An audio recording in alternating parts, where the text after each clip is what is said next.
அருமையானவர்களை, இந்த நாளிலும் அவருடைய வார்த்தை நான் இடத்திலே கொண்டு வருகிறேன். உங்களுடைய அற்புதம், நீங்கள் ஆண்டவரிடத்துல கேட்ட காரியங்கள் நடப்பதற்கான அறிகுறி கூட உங்களுக்கு இல்லாம இருக்கலாம்.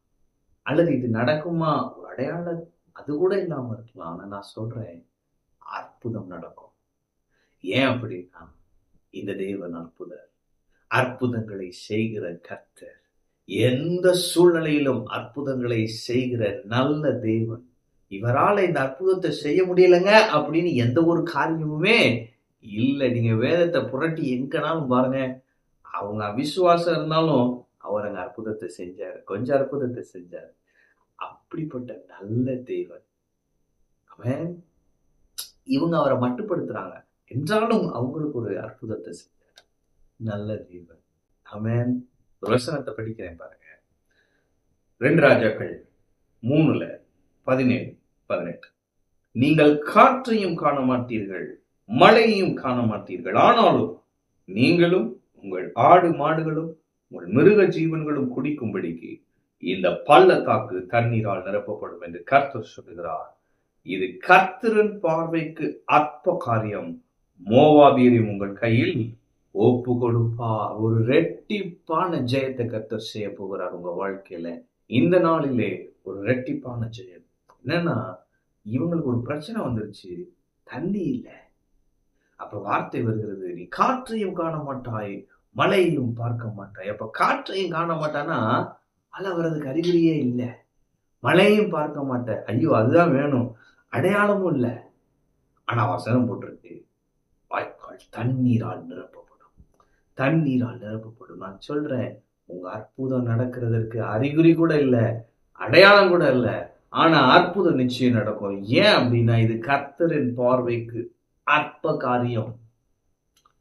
நம்ம எல்லா சூழ்நிலையுமே ரொம்ப பெருசா நினைச்சிடறோம். பெரிய பிரச்சனைங்க, கடன் பெரிய பிரச்சனைங்க, அப்படி அல்ல. இந்த வியாதி பெரிய பிரச்சனைங்க, அப்படி அல்ல. ஏன்னா நம் தேவன் அதை பார்க்கிலும் பல லட்சம் மடங்கு பெரியவர். இயேசுவால தீர்த்து வைக்க முடியாதுன்னு ஒரு பிரச்சனை எதுவுமே இல்லை. இயேசுவால் அற்புதம் செய்ய முடியலங்க அப்படின்ற எந்த ஒரு சூழ்நிலையுமே இல்லை. அவருடைய கரம் குறுகவில்லை. அருமையானவர்களே, அவரால் செய்யக்கூடாத காரியம் என்று ஒன்றுமே இல்லை. அவரால் எல்லாம் கூடும். வாழ்க்கையில் அற்புதம் செய்ய அவரால் கூடும். நீங்க அவர் மேல் உள்ள விசுவாசத்தை இன்னும் வர்த்திக்க பண்ணணும், இன்னும் இன்க்ரீஸ் பண்ணணும். ஆண்டவர் எவ்வளவு பெரியவர் தியானிங்க. ஆண்டவர் வேதத்துல எவ்வளவு பெரிய காரியங்களை செய்திருக்கிறார், அதெல்லாம் தியானிங்க. கர்த்தர் உங்களுக்கு அந்த விசுவாசத்தை இன்னும் வர்த்திக்க செய்வார். கர்த்தர் சொல்றாரு, எப்பா இது எனக்கு அற்ப காரியம்ப்பா. உனக்கு அது அப்படியே தலை போற பிரச்சனையா இருக்கு, ஆனா எனக்கு இது அற்ப காரியம். நீ என்ன நம்பு, நான் பார்த்துக்கிறேன்ற. ஆமென் சொல்லிட்டு மோவாபியரையும் உங்கள் கையிலே ஒப்பு கொடுப்பார். அப்ப தேவன் இப்ப உங்களுக்கு கரண்ட் நீட் அது என்ன, அதை சந்திப்பார். அடுத்து உங்களுக்கு தேவையான ஜெயத்தையும் கொடுப்பார். இந்த தேவன் நல்ல தேவன், அற்புதங்களை தாராளமாய் செய்கிற தேவன். அவர் உங்களை நேசிக்கிறார். அவர் உங்கள் வாழ்க்கையிலே அற்புதங்களின் மேல் அற்புதங்களை செய்ய ஆவலாய் இருக்கிறார். விசுவாசியுங்கள், நிச்சயமாகவே முடிவு உண்டு. உங்கள் நம்பிக்கை வீண் போகாது. நிச்சயம் அற்புதம் நடக்கும். நிச்சயம் உங்க தலை உயரும். தேவன் உங்களை மகிமைப்படுத்துவார். ஆமென். கர்த்தர் உங்களோடு இருக்கிறார். கர்த்தரை ஆசீர்வதிப்பார்.